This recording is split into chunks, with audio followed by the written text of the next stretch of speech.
tous, envie d'être parmi vous aujourd'hui. Donc, je suis Ludovic Raoult, je suis le directeur général de Serre France Méditerranée, donc un des 7 Serre France qui composent les Serre France de la région Occitanie. Nous sommes présents plutôt, Serre France Midi-Méditerranée, plutôt présents sur l'arc méditerranéen de la région Occitanie. Donc, ces 7 Serre France, en fait, sont 7 associations de gestion, donc expertise comptable et conseil aux entreprises, donc sous forme associative. Ces 7 Serre France regroupent de l'ordre de 1300 collaborateurs sur la région Occitanie, une centaine d'agences, donc vraiment des implantations de proximité, une quarantaine à peu près 40 000 clients, donc des chefs d'entreprise, et dont la grande majorité dans le monde agricole, puisque c'est 30 000 agriculteurs que nous accompagnons chaque jour dans nos domaines de compétences. C'est la région Occitanie qui porte, donc c'est le Serre France de la région Occitanie qui porte les projets d'études économiques et observatoires. Donc entre autres celui sur lequel nous allons échanger aujourd'hui sur l'observatoire viticole, et qui réalise aussi l'observatoire d'anticipation sur lequel il y a eu des présentations le 10 et le 17 janvier. Alors, ces études peuvent être réalisées de par le fait que nous avons des clients dans le monde agricole, c'est 30 000 chefs d'entreprise dans le monde agricole, mais aussi par le soutien d'un certain nombre de partenaires, dont vous voyez ici les noms, donc des partenaires qui contribuent au financement de la production de ces études, donc des partenaires qui sont des institutionnels, des organismes économiques, donc des coopératives, donc je vais les nommer, Arteris, Val de Gascogne et Vivadour, des banques avec qui nous travaillons, Crédit Agricole, le Crédit Mutuel, la Caisse d'épargne, la Banque Populaire et BNP Paribas. La Chambre d'agriculture, qui est un acteur important dans ces dispositifs d'études économiques et observatoires, Groupama Doc, la SAFER, Occitanie et BRL. Donc ces acteurs, à travers leur soutien pour la production de ces études, utilisent également l'ensemble des données et la production de ces études pour adapter leurs services, pour être auprès des besoins du monde agricole. Et voilà, donc c'est des échanges d'experts et l'adaptation des services, c'est ça la valeur ajoutée de ce que nous produisons autour de ces études. Donc bien évidemment, si certains d'entre vous veulent contribuer à la production de ces études et puis bénéficier d'informations plus précises sur l'ensemble de ces données, vous pouvez nous rejoindre au sein de ce club. On va faire un focus aujourd'hui sur cet observatoire viticole. Il fête aujourd'hui, l'année dernière déjà, c'est 20 ans. Donc ça fait 20 ans que nous produisons ces études économiques en affinant progressivement un certain nombre d'indicateurs, d'analyses, et sur un échantillon constant qui est constitué dans cette étude proposée de 800 exploitations. On est sur un observatoire dans le temps, d'accord ? Nous ne sommes pas sur une analyse de conjoncture, un observatoire de conjoncture. On est dans une dynamique de temps. Donc vous allez voir sur plusieurs documents les tendances de fond du monde viticole. Donc merci. Il y a un peu d'écho. Merci de votre présence. On a une centaine de prix autour de cette visioconférence. Cette visio, donc, elle est enregistrée. Vous avez également la brochure de synthèse qui sera disponible à la suite de cette visio. Donc, c'est un document synthétique qui reprend les éléments clés de présentation. Et puis, sur notre site internet, vous pouvez trouver d'autres publications. Donc, c'est Laura Granier qui va œuvrer pour faire cette présentation avec l'appui de Benjamin Deveau. Donc, et de Magali Roubière sur l'organisation. Donc, merci à tous de votre présence et bonne conférence. Alors juste donc les précisions effectivement d'intendance par rapport aux questions. On va s'arrêter après chaque partie pour que vous puissiez laisser un temps aux questions. Donc il y a deux façons de poser vos questions. Soit vous levez la main à travers le petit icône main et on vous passera la parole. Ou bien vous pouvez noter vos questions sur le chat que vous avez avec un petit icône sur le côté. Et je vais surveiller les questions et je les relayerai auprès de Laura ou de Benjamin au fur et à mesure. Voilà, donc merci encore de couper vos micros. Et puis, je crois qu'on peut démarrer. Laura, si tu es prête. C'est parti. Bonjour à tous, merci de votre présence. Je vais vous présenter l'Observatoire viticole Occitanie donc sur la récolte 2021. Donc plongeons directement dans le vif du sujet maintenant que toutes les présentations ont été faites. Tout d'abord, un petit rappel. Donc on est bien sur la récolte 2021, donc sur les comptas de l'année 2021. On ne prend pas du tout en compte la récolte 2022 et on n'en parlera pas dans cette présentation. Alors, tout d'abord, on va faire un focus sur l'échantillon étudié, puis on regardera les résultats du groupe des viticulteurs coopérateurs, ensuite les résultats du groupe des caves particulières, on continuera par une conclusion et les perspectives pour l'avenir, et on finira sur un zoom sur la viticulture en agriculture biologique qui augmente chaque année. Alors, en ce qui concerne l'échantillon étudié. Alors, tout d'abord, un petit rappel sur le contexte et la conjoncture de la récolte 2021, puisque c'est une récolte qui a subi de nombreux aléas climatiques, dont notamment le gel de printemps en avril et la sécheresse cet été. Donc, on est sur une récolte mondiale d'environ 250 millions d'hectolitres, c'est moins 40% par rapport à 2020, plus 22% dans l'hémisphère sud et moins 12% en Europe. Donc les trois pays les plus producteurs de l'Europe sont la France, avec moins 27% en 2021, l'Italie, moins 5% et l'Espagne, moins 1%. Donc si on regarde la moyenne quinquennale sur les 5 dernières années de la production française, donc on est sur une moyenne basse qui est comparable à l'année 2017, donc une année où il y avait eu une grande sécheresse. Donc en ce qui concerne la région Occitanie, donc une récolte historiquement basse de 9,63 millions d'hectolitres, c'est moins 37% par rapport à 2020 et c'est moins 35% par rapport à la moyenne quinquennale. Donc tous les départements ont été touchés, mais à des niveaux variables en fonction des secteurs. Le secteur Midi-Pyrénées avec moins 40% de production par rapport à la récolte 2020. Le département du Gard, moins 23%, l'Hérault, moins 40%, l'Aude, moins 28%, et les Pyrénées-Orientales, moins 1%, mais c'est un département qui était déjà en difficulté en 2020 parce qu'il y a des problèmes donc conjoncturels et structurels sur la filière viticole de ce département. Il faut aussi prendre en compte donc l'assurance récolte. Environ un tiers des exploitants en Occitanie sont assurés.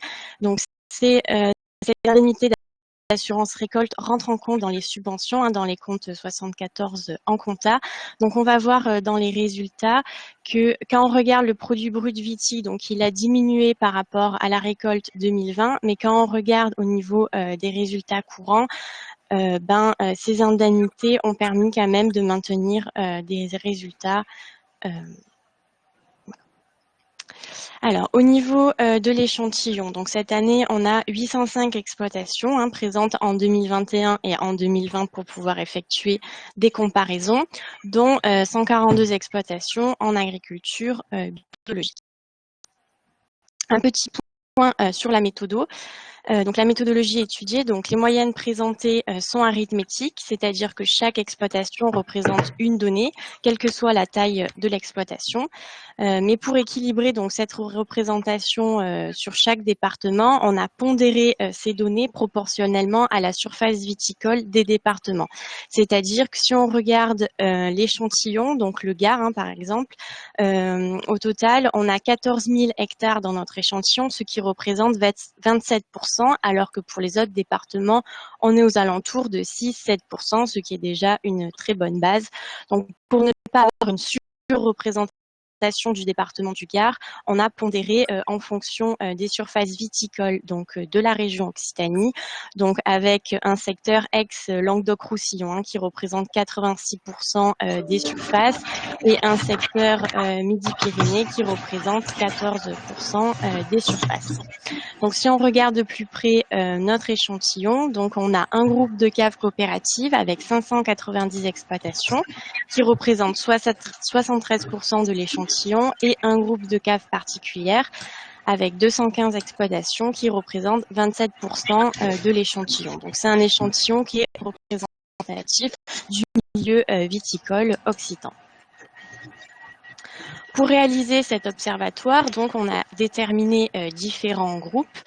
Tout d'abord, donc le groupe des caves particulières, avec 4 groupes délimités par leurs produits bruts viti à l'hectare, avec un groupe COP 1-2 avec un produit inférieur à 3 500 € de l'hectare, un groupe COP 3 avec un produit entre 3 500 et 4 500, un groupe COP 4 avec un produit entre 4 500 et 5 500, et un groupe COP 5 avec un produit viti par hectare supérieur à 5 500 € de l'hectare. Alors, au niveau des caves particulières, la répartition est un peu différente. On isole les caves particulières qui ont une dominante commerciale vrac et celles qui ont une dominante en conditionné. Pour les conditionnés, donc on partage le groupe en deux avec une limite de produits bruts par hectare de 8 000 € par hectare. Alors, au niveau de la répartition par groupe, donc on a un échantillon qui a une dispersion intéressante, avec 590 exploitations pour les caves coopératives, avec pour chaque groupe donc une homogénéité dans les groupes, mais cette année on remarque une surreprésentation du groupe COP 1-2 avec 191 exploitations, quand les années d'avant on avait plutôt une tendance plus faible sur ce groupe-là. Pour les groupes des caves particulières, donc c'est également homogène. Pour les vraqueuses, on a 75 exploitations, 55 pour les bouteilles 1 et 85 pour les bouteilles 2. Donc on a une base qui est assez importante pour pouvoir tirer des conclusions. Un petit focus sur les surfaces et les rendements. Donc en moyenne, sur tout le groupe, on a des surfaces de 40 hectares avec un atelier viticole d'environ 30 hectares. Si on regarde plus dans le détail, pour les caves particulières, donc on a des surfaces un peu plus importantes de 43 hectares avec un atelier viticole de 33 hectares. Donc un peu plus faible pour les caves coopératives, seulement 38 hectares et un atelier viticole un peu moindre de 28 hectares. Si on regarde maintenant les rendements, donc cette année, on a une moyenne de 41 hectolitres par hectare contre 52 l'année dernière. Donc on a un écart de 11%. Si on regarde en fonction des différents groupes, donc pour les caves coopératives, on a un rendement moyen cette année de 43 hectolitres hectare contre 55 en 2020. Donc on a un delta de 13 hectolitres par hectare avec des rendements qui augmentent en fonction des différents groupes. Pour le groupe COP 1-2, on est à une moyenne de 31 et pour le COP 5 sur une moyenne de 53 hectolitres par hectare, toujours en négatif par rapport à la récolte 2020. En ce qui concerne les caves particulières, on est sur une moyenne de 36 hectolitres par hectare contre 42 hectolitres par hectare en 2020, avec des vraqueuses qui ont un peu plus de rendement, 44 hectolitres par hectare, et des caves particulières en bouteille aux alentours de 31 hectolitres par hectare. En ce qui concerne les unités de travail familial, donc pour les caves coopératives, on a 1,2 unités. C'est assez stable chaque année. Et pour les caves particulières, un peu plus important à 1,4. Alors, ce graphique permet de mettre en évidence donc la situation économique des entreprises donc depuis le début de l'observatoire, hein, depuis les années 2000. Donc, on voit l'évolution de cette filière. En bleu-vert, on a les résultats donc, qui sont positifs et en rouge, les résultats qui sont négatifs. Donc, on a pris les résultats courants pour réaliser ce graphique, auquel on a déduit la rémunération familiale forfaitaire qui est cette année, en 2021, de 20 800 € par UTH familial. Donc, si on regarde au début des années 2000, donc on a à peu près la moitié des résultats qui sont positifs et la moitié négatifs.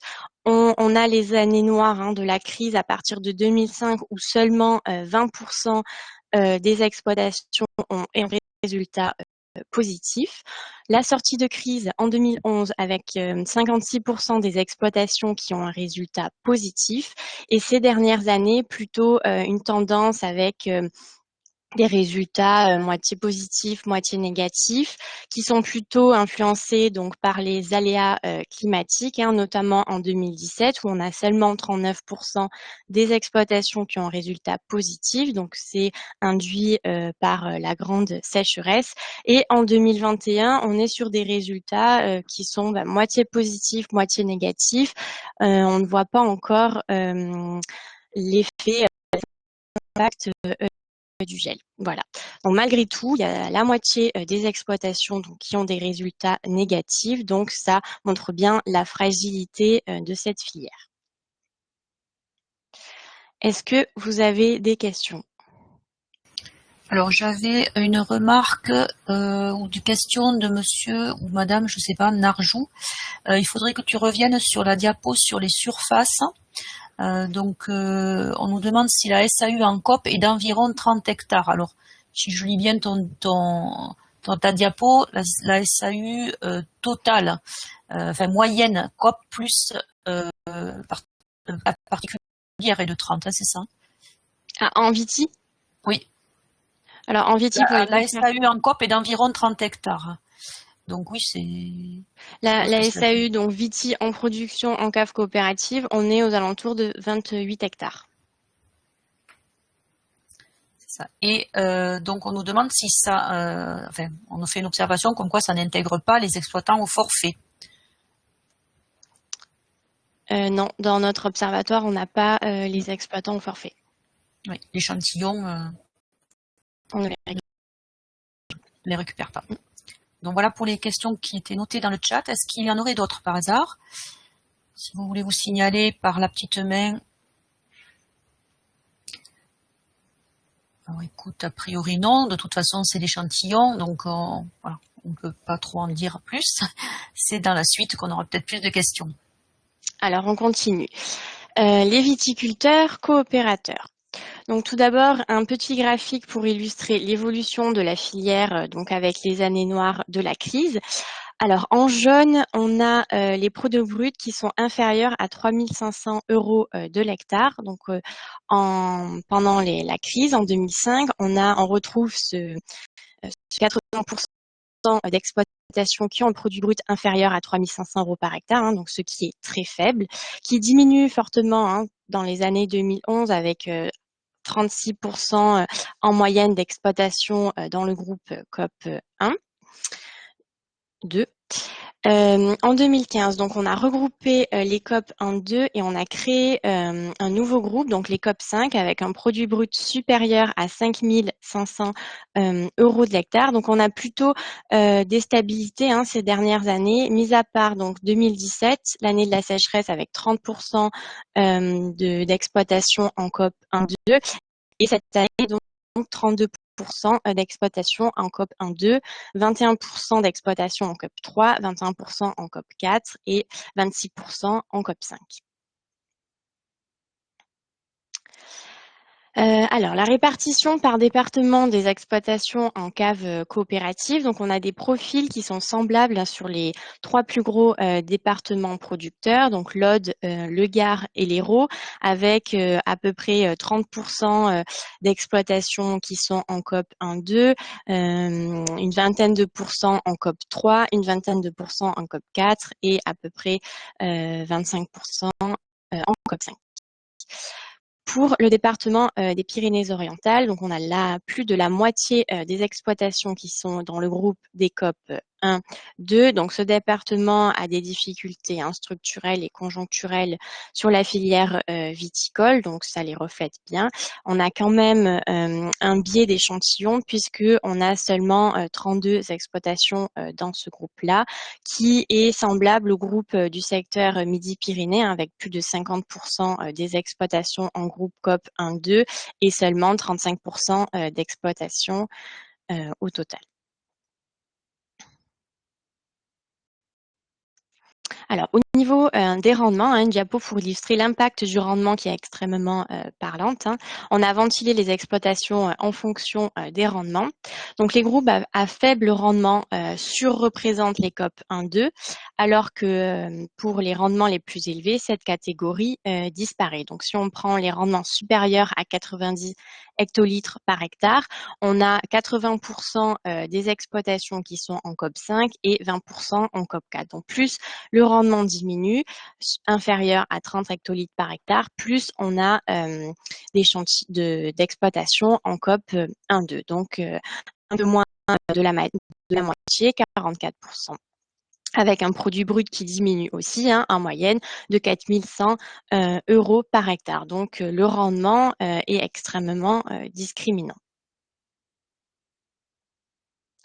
Au niveau des résultats, donc le BE, l'excédent brut d'exploitation, qui est la rentabilité de l'exploitation, la richesse générée par l'entreprise. Donc c'est les petits bâtonnets en bleu-vert. Ensuite, on a les résultats courants avant rémunération familiale en jaune et les résultats courants donc après rémunération familiale déduite. Donc c'est toujours notre forfait de 20 800 euros par unité de travail familial en rouge. Donc, si on regarde la récolte 2021, on a un produit brut moyen de 4 500 euros par hectare contre 5 260 euros par hectare en 2020. Donc, on a une chute importante de plus de 700 euros par hectare. Mais si on regarde la moyenne des EBE, donc en bleu, en 2021, on est à 1530 euros de l'hectare en moyenne et en 2020, on est à 1600 euros de l'hectare. Donc, c'est quand même des résultats qui sont assez stables. En ce qui concerne les résultats avant rémunération familiale, donc on est sur une moyenne de 670 euros par hectare contre 735 euros par hectare en 2020. Et pour les résultats après rémunération familiale, on est à moins 230 euros par hectare, donc des résultats négatifs. Donc, si on regarde les différents groupes, donc plus le produit brut est élevé, plus le rendement est élevé et meilleurs sont les résultats. Si on regarde le groupe des COP 5, donc les résultats économiques sont d'un bon niveau, très performants. Un produit brut d'environ 6 900 euros de l'hectare avec un EBE de 2 500 euros de l'hectare, un résultat avant rémunération de 1 500 euros de l'hectare et un résultat après rémunération de 550 euros de l'hectare. Et plus on diminue dans les groupes, donc plus les résultats se dégradent. Pour le groupe des COP 1-2, on a une moyenne de produit brut de 2 700 euros par hectare avec un EBE aux alentours de 1 000 euros par hectare, un résultat avant rémunération de 270 euros par hectare et un résultat après rémunération de moins 590 euros de l'hectare. Donc, il y a quand même des résultats négatifs après rémunération hein, sur les trois groupes, COP 1 à COP 4.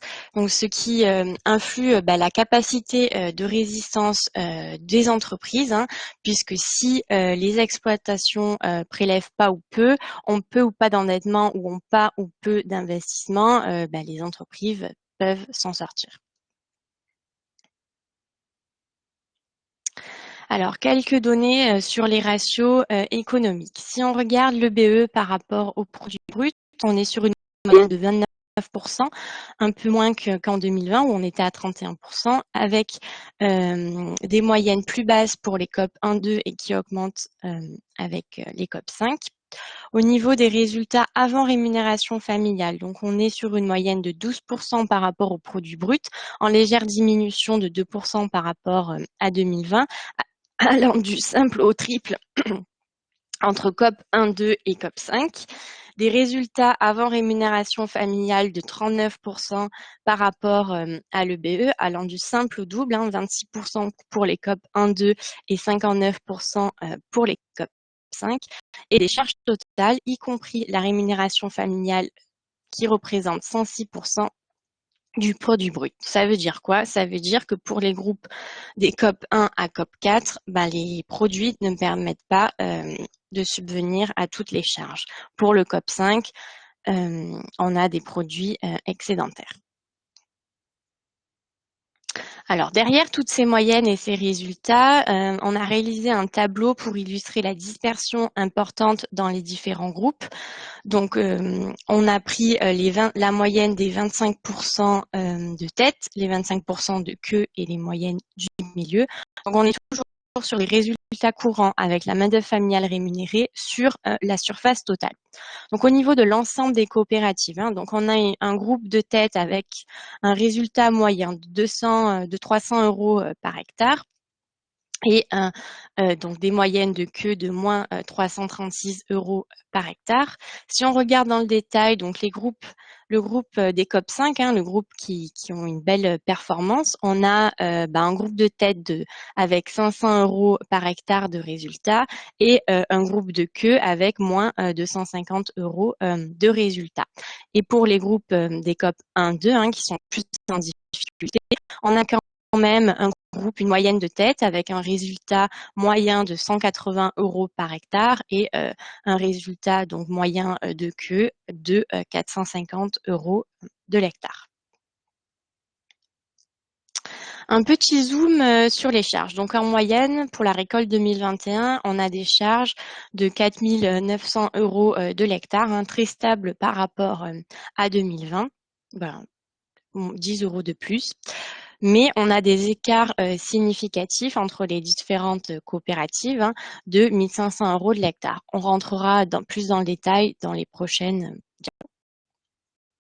Alors, ce tableau permet de montrer donc les moyennes de notre échantillon pour la récolte 2021 et à droite pour la récolte 2020. Donc, si on regarde les charges en appro, donc on est les charges en appro représentent 26% des charges totales, donc on est sur une moyenne de 1 300 euros par hectare.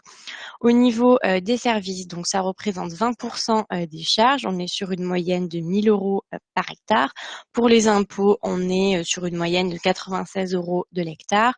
Pour la main-d'œuvre, donc c'est le poste le plus important, c'est le poste qui représente 34% des charges, donc un tiers.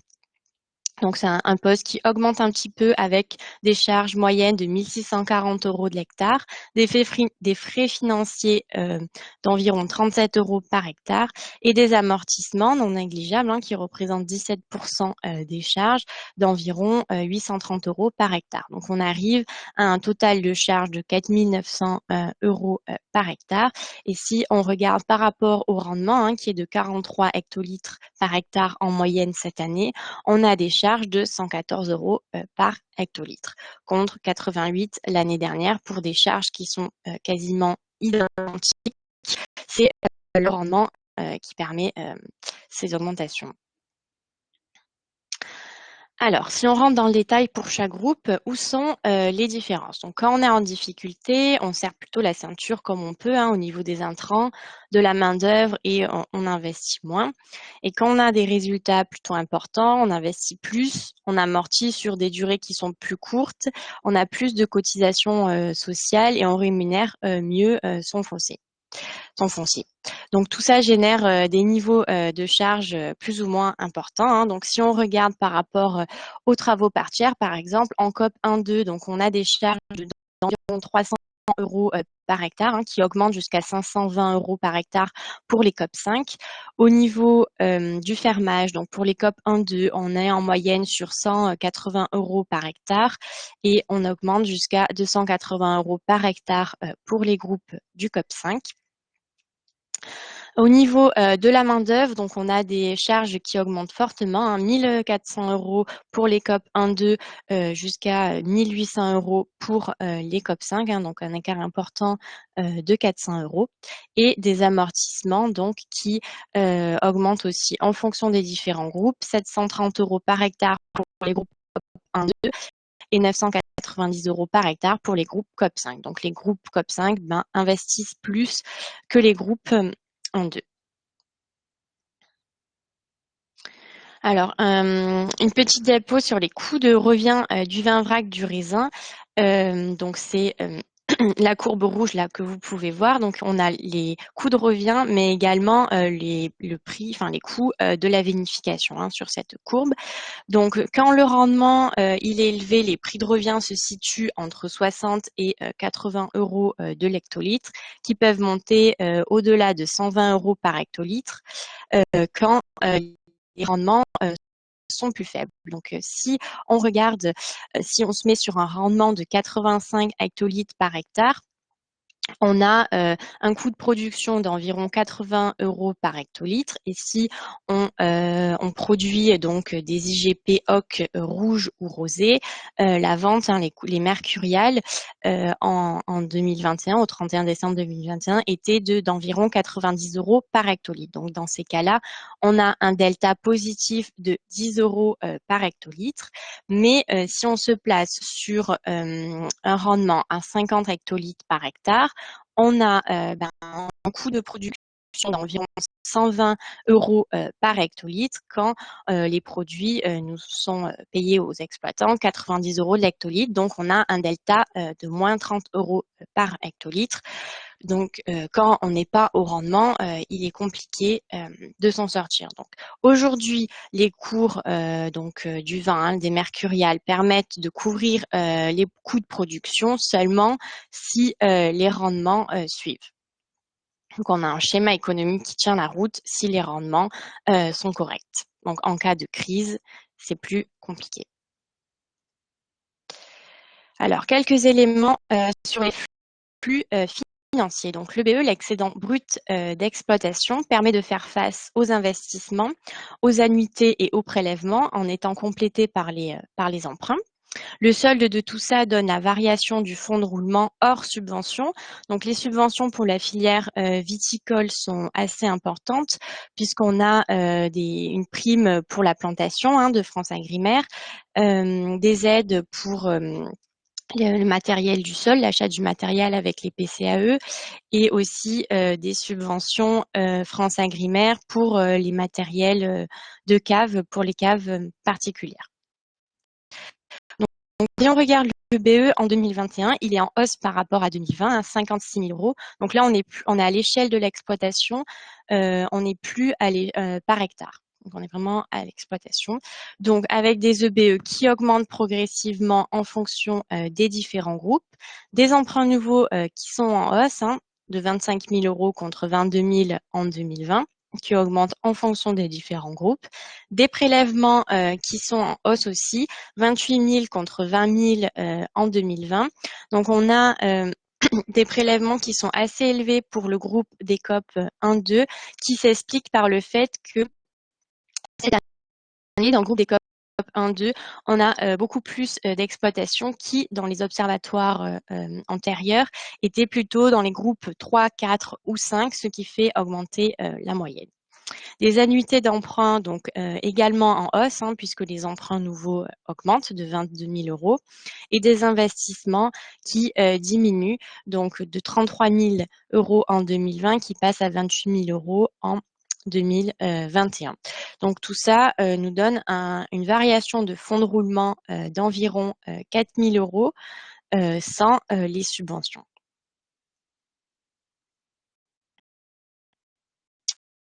Au niveau des capitaux propres, donc les capitaux propres représentent en moyenne 323 000 euros par exploitation, ce qui représente 11 500 euros par hectare. Donc c'est des capitaux propres qui sont assez importants et en consolidation par rapport à 2020 puisqu'il y a une augmentation de 2%. Donc, un petit décrochage pour les COP 1-2 et une augmentation progressive pour les autres groupes.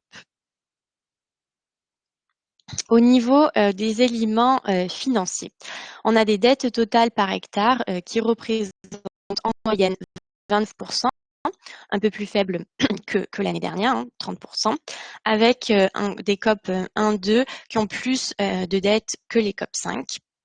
Des dettes moyen-long terme par hectare en moyenne de 58%, avec toujours ce groupe COP 1-2 qui ont plus de dettes que les autres.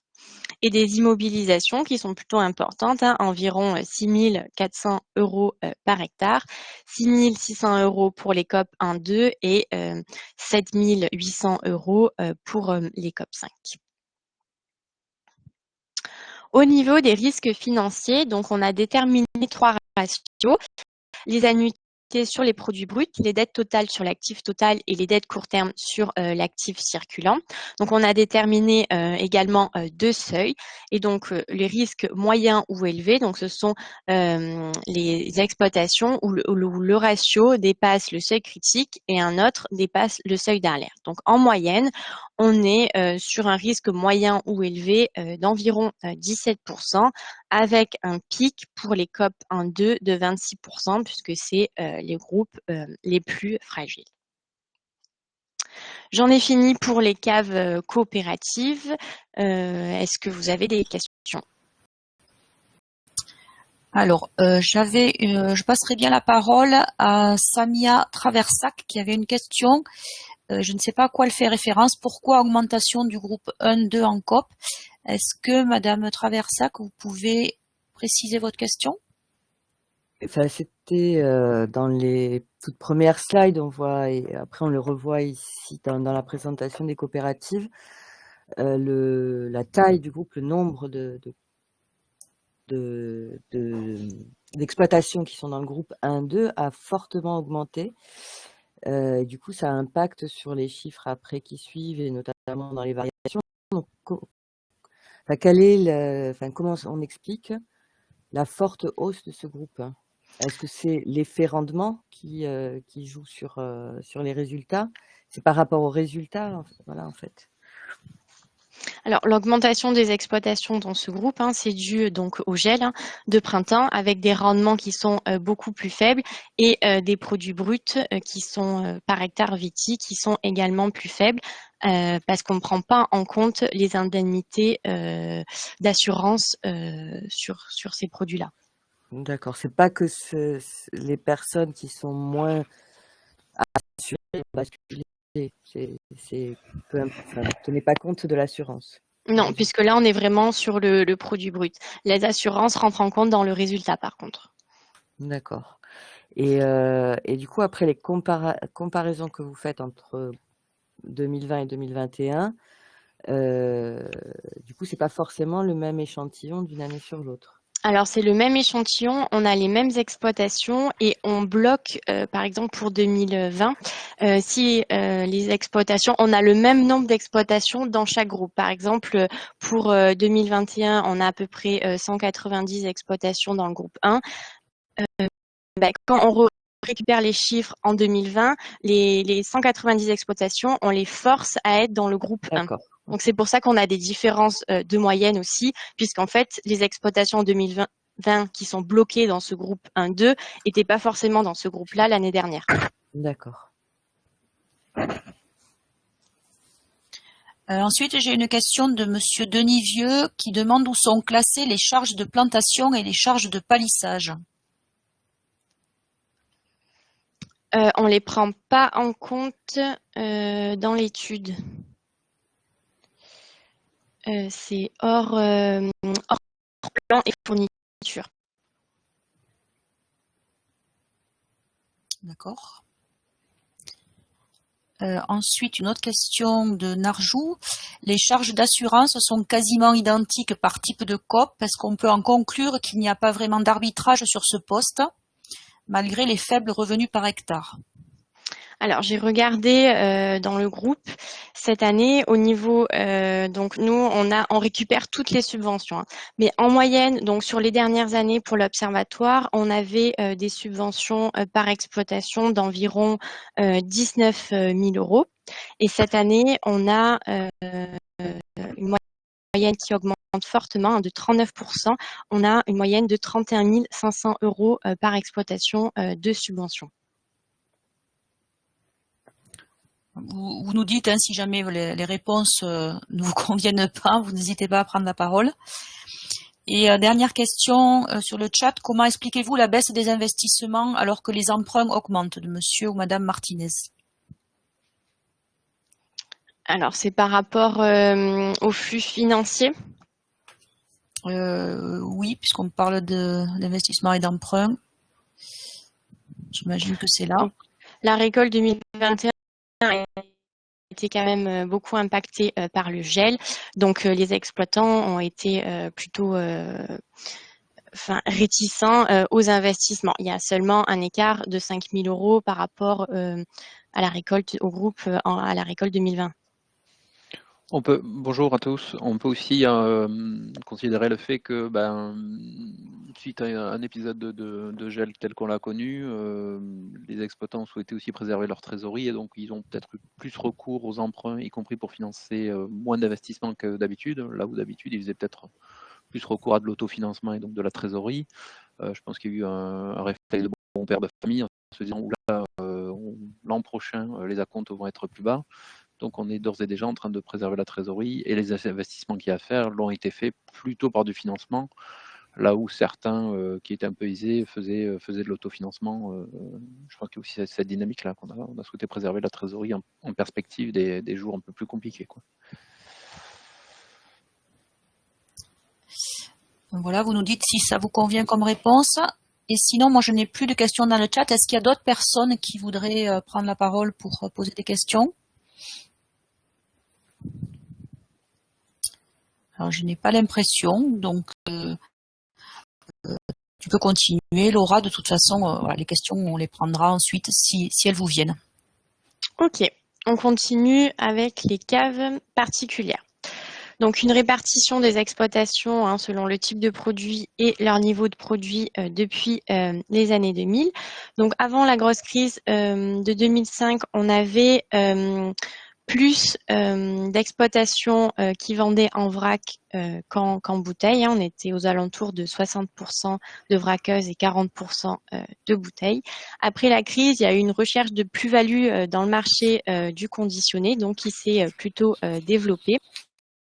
Donc, ces dernières années, et en 2021, donc on a un tiers des exploitations qui vendent en vrac, dominante vrac, et le reste en bouteille. Alors, au niveau de la répartition par département, donc au niveau du département du Gard, donc on a à peu près la moitié des exploitations qui vendent en vrac et l'autre moitié en bouteille. Pour les départements de l'Aude et de l'Hérault, on a à peu près un tiers des exploitations donc en vrac et 2 tiers en bouteille. Et pour les départements des PO et le secteur Midi-Pyrénées, on a beaucoup moins de vrac et donc beaucoup plus de personnes qui vendent en conditionné. On a seulement 10 à 15% d'exploitation vraqueuse. Au niveau des rendements, donc les rendements sont moins discriminants pour les caves particulières que pour les caves coopératives. Si on regarde donc les rendements les plus élevés, donc on a énormément de vraqueuses, plus de 83%. un petit peu de bouteilles, et plus le rendement diminue, plus les vraqueuses diminuent aussi. Donc pour les rendements inférieurs à 30 hectolitres par hectare, on a à peu près un tiers de vraqueuses et tout le reste en bouteille, avec un produit brut moyen d'environ 9 200 € par hectare. Au niveau des résultats, hein, donc toujours notre BE en bleu-vert, les résultats avant rémunération familiale en jaune et les résultats après rémunération familiale en rouge. Donc au niveau du produit brut Viti, on est sur une moyenne de 9 300 € de l'hectare, assez stable hein, par rapport à l'année dernière, puisqu'on était aussi à 9 300 € par hectare en moyenne. Mais par contre, on a des EBE qui augmentent hein, en moyenne, 2 900 € par hectare en 2020 contre 2 300 € par hectare en 2020. 2021, 2 900 € par hectare et en 2020, 2 300 € par hectare. Des résultats assez importants, hein, 2 620 € par hectare avant rémunération familiale et des résultats après rémunération familiale d'environ 500 € par hectare en moyenne. Donc, si on regarde le groupe des vraqueuses, donc on a un produit brut moyen de 6 000 € par hectare avec un EBE d'environ 2 500 € par hectare, des résultats de 1 500 € par hectare avant rémunération et des résultats après rémunération familiale de 650 € par hectare. Donc un groupe qui réalise en 2021 de belles performances. Un groupe donc bouteille 1, un peu plus en difficulté, hein, avec un produit brut d'environ 6 000 € par hectare, un EBE de 2 000 € par hectare, un résultat avant rémunération de 970 € par hectare et un résultat après rémunération qui est un peu en dessous de l'équilibre, hein, de moins 10 € par hectare. Et un groupe, donc bouteille 2, qui montre de très belles performances, hein, un produit brut moyen de 14 300 € par hectare, de très jolis EBE à environ 3 900 € par hectare, des résultats avant rémunération de 2 100 € par hectare et des résultats après rémunération de 730 € par hectare. Au niveau des ratios économiques, donc si on regarde l'EBE par rapport au produit brut, on a une moyenne de 29% contre 25% en 2020. Donc une moyenne plus élevée pour les vraqueuses et un peu moindre pour les bouteilles. Un résultat avant rémunération familiale de 16% par rapport au produit brut, en augmentation de 5% par rapport à 2020, avec un groupe donc des vraqueuses qui a une moyenne plus importante de 20%. Des résultats avant rémunération familiale de 55% par rapport à l'EBE, avec toujours notre groupe des vraqueurs avec une moyenne de 61% et les groupes des bouteilles, des moyennes allant de 50 à 54% et des charges totales, y compris la rémunération familiale sur le produit brut d'environ 95% avec un groupe vraqueuse et un groupe des bouteilles 2 qui couvrent les charges et le groupe des bouteilles 1 qui couvre tout juste les charges puisqu'on a une moyenne de 100%. Alors, au niveau de la dispersion du résultat par hectare de surface, donc on a des situations extrêmement différentes hein, au sein d'un même groupe, encore plus marquées que les caves coopératives, avec des écarts très importants, de belles performances à des résultats très dégradés. En plus, dans cet échantillon, donc on a un biais hein, pour les caves particulières, c'est que les caves particulières qui sont très performantes séparent le plus souvent l'activité de production de l'activité commerciale pour des raisons fiscales entre autres. Donc ça veut dire que le résultat il est réparti sur 2 structures et nous dans notre échantillon on n'a que l'activité de production. Donc on aurait des résultats encore plus hauts si on avait les 2 structures. Donc si on regarde la moyenne de l'ensemble hein, au niveau des 25% de tête, donc on est sur une moyenne de 660 € de résultats par hectare.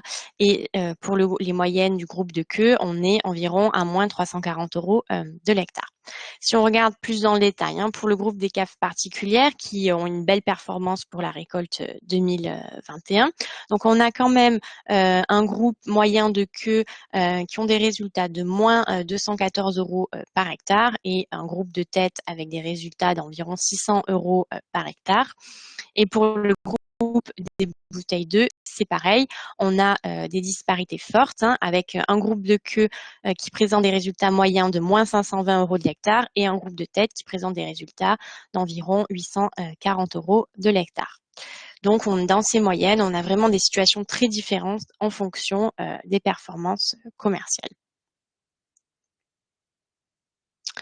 Alors, un petit focus sur les charges. On a des charges moyennes d'environ 9 100 € de l'hectare, en nette progression par rapport à l'année dernière, une augmentation de 16%, ce qui représente 1 200 € par hectare. Donc, ces augmentations, on les rajoute juste après, mais elles sont dues au poste d'emballage, de main-d'œuvre et de travaux par tiers qui augmentent fortement. Alors, il faut faire attention dans cette moyenne de charges, puisque en fonction des groupes, elles sont différentes, puisque les vraqueuses donc récoltent le raisin, vinifient, mais par contre, tout ce qui est en bouteille, donc il faut rajouter le conditionnement et la commercialisation. Donc, c'est vraiment une moyenne pour donner un ordre de grandeur, mais il faut regarder les moyennes plus dans le détail. Donc là, on a détaillé la moyenne totale. Donc, on a des totales d'appro à 2 700 € de l'hectare, des services à 2 100 € de l'hectare, des impôts à environ 174 € de l'hectare, une main-d'œuvre moyenne de 2 870 € par hectare, des frais financiers à 83 € par hectare et des amortissements à 1 225 € par hectare. Regardons maintenant dans le détail. Donc, les différences entre les postes qui impactent fortement les charges. Donc, ce sont les emballages, 82 € par hectare de charge pour les vraqueuses contre 1 574 € pour les bouteilles d'œufs. Les travaux par tiers, donc qui passent de 633 € par hectare pour les vraqueuses à 1 122 € par hectare pour le groupe des bouteilles d'œufs. Un écart très important sur la main-d'œuvre, environ 2 000 € par hectare pour le groupe des vraqueuses, à plus de 4 000 € par hectare pour le groupe des bouteilles d'œufs. Et des amortissements également plus faibles pour les vraqueuses, environ 942 € par hectare contre 1 665 € pour le groupe des bouteilles d'œufs. Alors, au niveau des capitaux propres, donc les structures ont des capitaux propres qui sont très importants. En moyenne, 465 000 € de capitaux propres, ce qui représente 14 400 € par hectare, avec une augmentation par rapport à l'année dernière de 5% qui est assez constante entre les différents groupes. Donc, pour les vraqueuses, on a des capitaux propres d'environ 403 000 €, un peu moins pour le groupe des bouteilles 1 d'environ 334 000 € et beaucoup plus importante pour le groupe des bouteilles 2 à 605 000 €. Quelques éléments financiers. Donc, les dettes totales par hectare qui représentent en moyenne 39%, avec des dettes plus importantes pour le groupe des COP 1 à 42% en moyenne. Des dettes moyen-long terme par hectare en moyenne de 54%, beaucoup plus élevées donc sur le groupe des COP 2, puisqu'il y a plus d'investissements dans ce groupe-là. Et des immobilisations en moyenne de 800 750 € par hectare, 6 300 € pour le groupe des vraqueuses et 12 200 € pour le groupe des bouteilles. Donc, on multiplie quasiment par 2.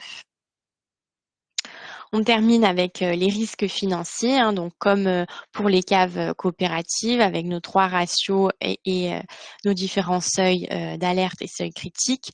Donc, les niveaux de risque en 2021 représentent 20%. C'est un niveau de risque qui est relativement maîtrisé. Par contre, on a un écart pour les bouteilles d'œufs, parce que la dispersion des exploitations dans ce groupe-là rend l'analyse un peu compliquée puisqu'on a moins d'exploitations. Donc, dès qu'une exploitation dépasse le risque, ça fait augmenter les pourcentages. Est-ce que vous avez des questions?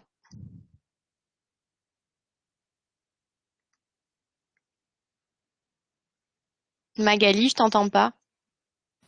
Oui, excusez-moi, j'avais pas enlevé mon micro. Il n'y a pas de questions dans la messagerie, donc je vous invite à prendre la parole si vous le souhaitez.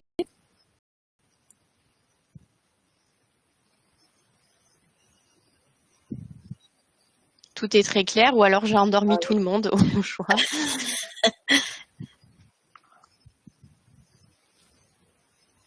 Écoute, voilà, il n'y a pas de questions, donc on va continuer, et puis les questions viendront peut-être à la fin. Donc je te laisse entamer la conclusion de cette partie, puisqu'après il y aura la partie bio. Oui, je continue. Alors 2021, une année dans l'entourmente, hein, notamment avec les différents aléas climatiques, le gel de printemps et la sécheresse donc de cet été, qui en plus n'a pas permis pour les personnes qui irriguent avec les interdictions d'irriguer de pouvoir apporter l'eau aux vignes. La crise sanitaire, on n'en a pas encore parlé, hein, donc il y a eu quand même en 2021 une reprise forte des échanges après le Covid, hein, avec une augmentation des exportations françaises, notamment les bouteilles de vin, une envolée du coût du fret maritime. Comme je le disais donc au début de la présentation, un impact important de l'assurance récolte donc sur les résultats de la récolte 2021, avec des situations très diverses, des exploitants non assurés, d'autres assurés mais avec des niveaux différents de garantie, hein, de franchise allant de 10 à 30%. Et ce montant-là d'assurance a été, pour toutes les exploitations, reporté sur l'exercice 2021. Donc cette année, on a une hétérogénéité qui est quand même particulièrement marquée. Un petit focus sur le marché donc du vrac en Occitanie en 2021. Donc des volumes plutôt en hausse et des prix plutôt en baisse. Le marché des AOP regagne donc des volumes avec des prix en baisse. Le marché des IGP est en nette progression en volume avec une évolution hétérogène sur les prix, plutôt en légère baisse. Un marché du bio qui est plutôt dynamique en volume, des prix qui sont plutôt en baisse, mais qui restent supérieurs au cours du conventionnel, notamment en IGP. Donc une filière viticole fragile, très exposée aux risques climatiques, ainsi qu'à des marchés qui fluctuent. Pour les vignerons coopérateurs, donc les cours sont depuis quelques années plutôt cohérents avec les coûts de production, hein, à la condition bien entendu que les rendements soient respectés. Donc le facteur de performance, c'est bien le rendement. Un autre enseignement de cette étude, c'est que le résultat courant avant rémunération familiale est toujours positif, même dans le groupe de queue. Donc ça veut dire que les produits de l'année couvrent les charges de culture, les investissements, l'endettement, mais par contre ne rémunèrent toujours pas le travail de l'exploitant. Donc c'est ce qui explique cette capacité de résistance qui est importante pour la filière viticole, dans la mesure où le viticulteur ne prélève pas ou peu, n'investit pas ou peu et a peu d'endettement. Pour les vignerons en cave particulière, donc pour ceux qui commercialisent auprès du négoce, donc le facteur de performance, c'est également le rendement. Et pour ceux qui conditionnent, derrière des résultats qui cachent une disparité assez importante avec d'un côté les meilleures performances et de l'autre les cas les plus déficitaires, on a différentes fonctions pour ce groupe de caves particulières, puisqu'il faut embouteiller, commercialiser. Donc l'activité, elle est différente. Il y a différents métiers, 3 métiers qui se superposent, qui demandent chacun des compétences, du temps et des financements. Donc les risques de défaillance sont plus importants si l'ensemble de ces fonctions ne sont pas maîtrisées et que le niveau des ventes n'est pas en rapport avec les charges.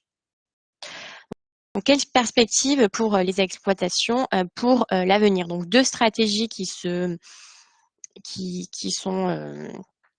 à déterminer. Donc une stratégie plutôt coût-volume, hein, où il faut optimiser les rendements et optimiser les coûts, le plus souvent avec une mise en marché qui est confiée au négoce, et une stratégie de différenciation où on élabore des produits à forte identité en investissant commercialement sur les circuits de distribution adaptés pour créer de la valeur ajoutée. Donc cette segmentation, elle peut cohabiter sur une même exploitation à la condition de ne pas travailler l'entrée de gamme avec les coûts du haut de gamme. Donc les cas intermédiaires sont plutôt perdants, faible rendement et vente en vrac, charge élevée au vignoble et en cave pour des ventes vrac en entrée de gamme, des frais commerciaux démesurés par rapport au nombre de bouteilles vendues. Est-ce que vous avez des questions avant de passer donc sur le zoom sur la viticulture en agriculture biologique? Alors, j'ai une question de Francis Mar. Savez-vous préciser la proportion des vignerons assurés dans les différents groupes de l'échantillon et le montant d'assurance perçu dans ces groupes? Non, malheureusement, ça, on n'a pas pu le déterminer dans l'étude, puisque, comme je le disais, en fait, les indemnités de récolte passent dans le compte 74, le compte des subventions, et donc on ne peut pas récupérer exactement la somme perçue indemnité d'assurance pour les exploitations. Voilà, il n'y a pas d'autres questions. Peut-être au-delà des questions, là on a fait la conclusion, l'interprétation de cette étude. Peut-être que vous avez aussi des vues de terrain. Vous pouvez nous apporter aussi des compléments ou des éléments de réflexion. N'hésitez pas.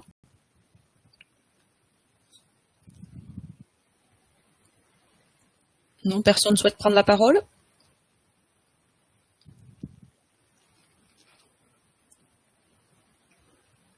Eh bien, alors, nous allons passer au zoom sur la viticulture bio.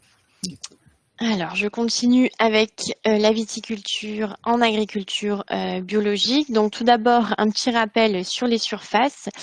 Donc, l'Occitanie est la première région de France à avoir, la première région de France avec des surfaces en agriculture biologique.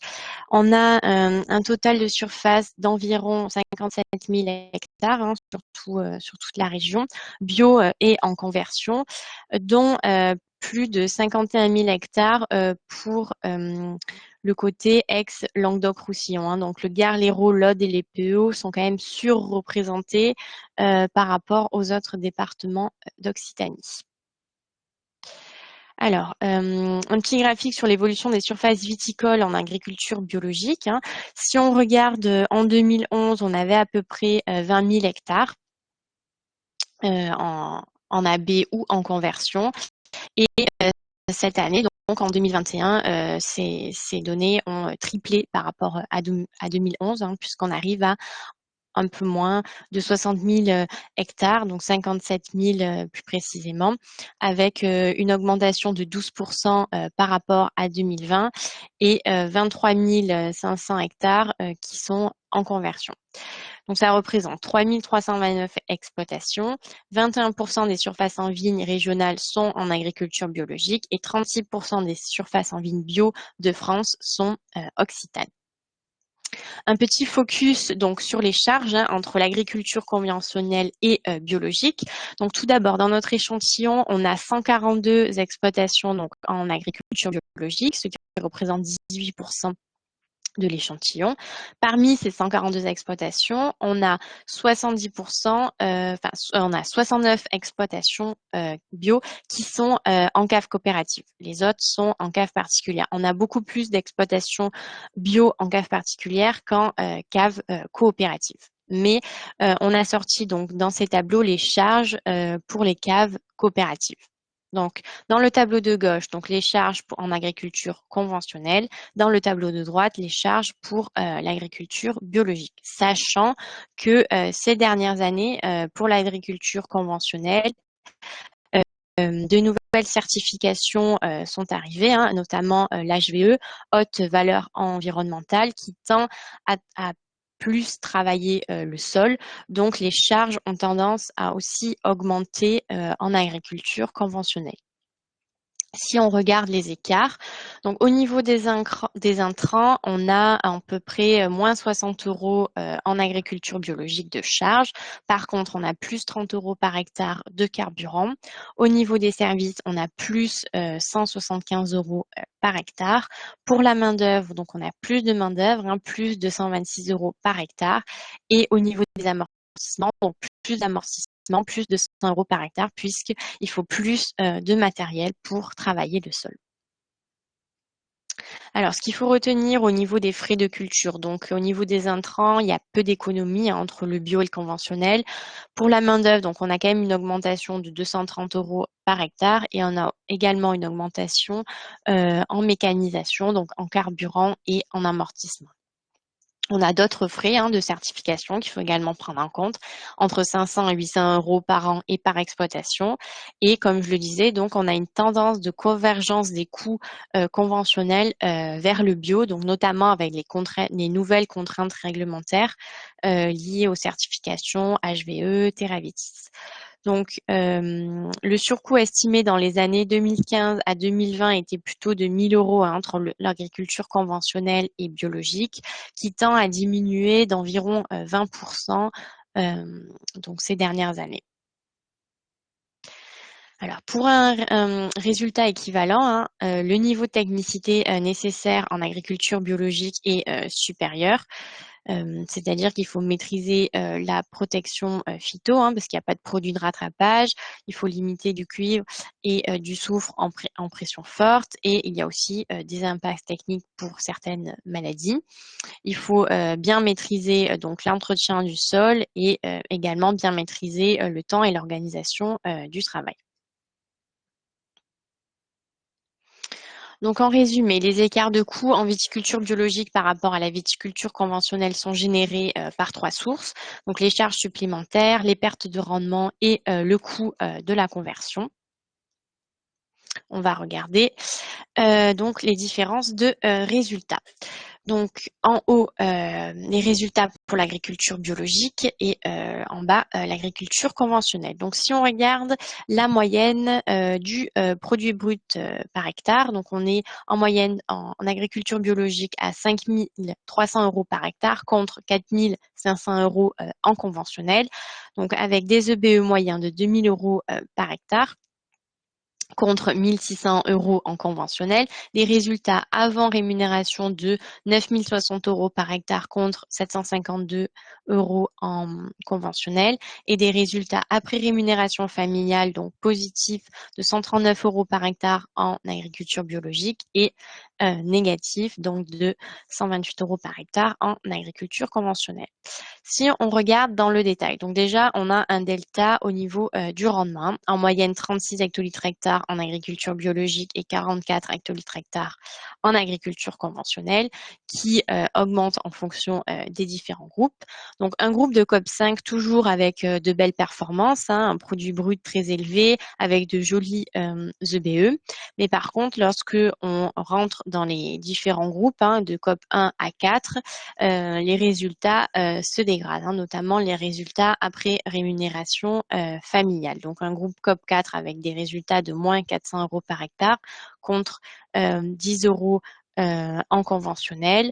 Des résultats pour des COP 3 après rémunération familiale plutôt à l'équilibre et un COP 1-2 donc en difficulté en agriculture biologique avec des résultats de moins 630 € par hectare par rapport au conventionnel où on est à moins 60 €, moins 560 € par hectare. Donc, c'est-à-dire qu'en fait, les personnes qui sont techniquement mauvais en agriculture conventionnelle restent mauvais en agriculture biologique puisque l'agriculture biologique demande encore plus d'attention et de vigilance.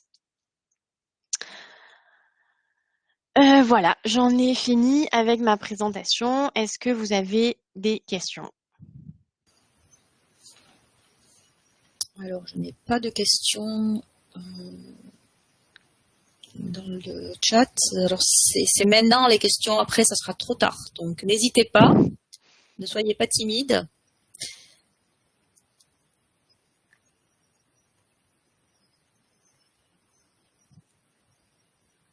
Je vois que ça bouge un petit peu. Lorenzo Carré de l'INRAE. Des éléments sur les évolutions du secteur biodynamique. Alors, je ne crois pas qu'on traite cette particularité. Non, on ne traite pas cette particularité dans l'observatoire Viti. Et Monsieur Jam, les cours du vrac des AOP du Languedoc ont augmenté entre 2020 et 2021 et 2021 et 2022. Alors, c'est pas une question, il n'y a pas de point d'interrogation. C'est juste peut-être vérifier que c'est bien ça. Est-ce que les cours du vrac des AOP ont augmenté entre 2020, 2021 et 2021 et 2022? Oui, mais Christophe, Jam, du coup, on veut bien les recevoir, les dernières cotations à jour. On mettra le support à jour si tu as des éléments effectivement qui laissent à penser que... Et Florence Guillem, pourriez-vous évoquer les premières tendances en agriculture biologique pour 2022 au regard des marchés en berne? C'est une question un peu délicate. Alors, dans cette présentation de l'Observatoire, on est vraiment sur la récolte 2021, donc on ne parlera pas de la récolte 2022. Il faudra revenir l'année prochaine pour la présentation de la récolte 2022. Est-ce que Benjamin, toi, tu as peut-être des éléments pour nous divulguer un petit peu comment tu sens les choses? La tendance 22, elle va être surtout une tendance marché. Si Christophe veut prendre la parole, il pourra nous indiquer un petit peu effectivement la tendance, au moins sur les AOC du Languedoc et les IGP qui sont du périmètre donc du CIVEL. On a globalement une récolte 22 qui paraît sur le papier importante en termes de volume. Forcément, si on la compare à 2021 qui était une récolte un peu catastrophe, on a, je crois, de mémoire un plus 45 ou plus 50 sur un département comme l'Hérault. Alors ça paraît énorme. On est quasiment revenu en fait à des volumes de déclaration normaux.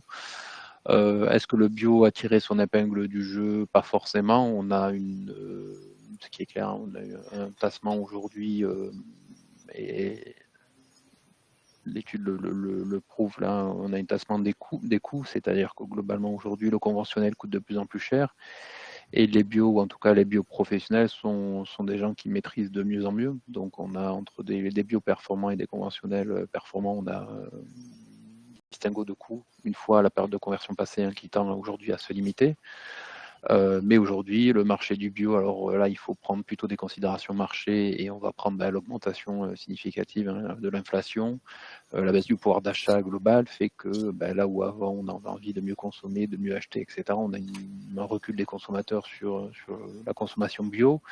Et donc aujourd'hui, des marchés bio qui sont, tout comme les marchés AOC rouges ou même IGP rouge, qui sont un peu à la traîne. Donc des consommations structurelles en France, ralentissement sur le bio lié aussi à une offre beaucoup plus abondante. On a vu le graphique des conversions.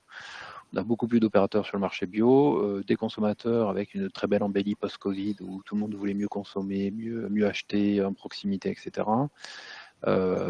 Mettez 7 à 8 points d'inflation sur le marché et puis soudainement les consommateurs ils ont plutôt envie d'acheter des œufs de batterie pas chers parce que ça fait de la protéine pas chère que des morceaux de viande élevés en proximité. Voilà. Donc on a exactement la même tendance qui est en train de se dérouler aujourd'hui sur le marché bio avec un tassement de la demande et une offre, comme on l'avait dit depuis de nombreuses années, des volumes de conversion importants. Et donc là, on a une décorrélation entre l'offre et la demande. Et donc on va voir effectivement les gens qui se sont convertis aujourd'hui, qui sont en bio uniquement pour améliorer des résultats économiques. À mon avis, ça va pas tenir très longtemps parce que c'est des gens qui auront un peu de mal à tenir.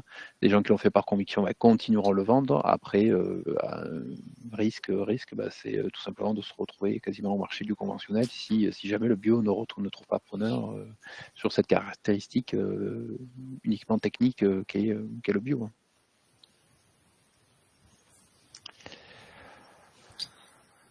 Et après, Laura, est-ce que tu peux nous redire dans les échantillons, dans les 2 premières parties, il n'y a pas les bio, c'est bien ça? Si. Ah si, c'est tout compris. Les bios sont mélangés et on fait une distinction donc dans la dernière partie sur le Zoom avec une partie des conventionnels et une partie de bio. Ok. Est-ce qu'il y a d'autres questions ou remarques ou suggestions?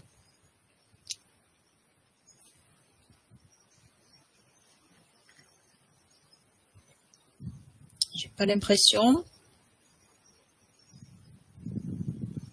Non? Bon, ben on va devoir s'arrêter là. Du coup, juste pour vous préciser que le diaporama ne sera pas diffusé puisqu'il est réservé aux membres du club des partenaires. Par contre, comme on a enregistré cette séquence, on vous diffusera le lien pour regarder les replays, notamment aussi pour ceux qui n'ont pas pu se connecter au dernier moment. Et puis, on est en train de rédiger, ça fait maintenant 2 ou 3 ans qu'on le fait, une plaquette de synthèse qui sera destinée à un public plus large. Et donc, celle-ci, elle sera envoyée à tous les gens qui étaient inscrits à cette séquence et elle sera aussi sur nos sites internet, vous pourrez la télécharger. Donc, voilà. Je ne sais pas si Ludovic, vous voulez faire un petit mot de conclusion. Écoutez, merci en tout cas de votre participation à cette réunion. Et puis, au plaisir de vous retrouver sur les prochaines interventions là. Et n'hésitez pas, hein, comme on l'a évoqué tout à l'heure, hein, ces études sont produites avec le soutien des partenaires dans le cadre de ce club études observatoire. Donc, si certains d'entre vous veulent avoir des informations plus précises, comme l'a évoqué Magali, hein, ces supports et le contenu plus précis de ces supports sont entre les mains de nos partenaires. Donc, n'hésitez pas, si vous souhaitez avoir des éléments plus précis, de converger vers ce club de partenaires. Merci en tout cas de votre attention. Merci aux intervenants. Merci à Laura. Merci Magali. Merci Benjamin pour la participation. Et merci à tous, ça nous encourage de voir que vous êtes toujours fidèles à ces rendez-vous. Ça nous motive à continuer. Donc, merci de votre fidélité. Bonne fin de matinée et bon week-end. Merci. Au revoir. Bonne fin de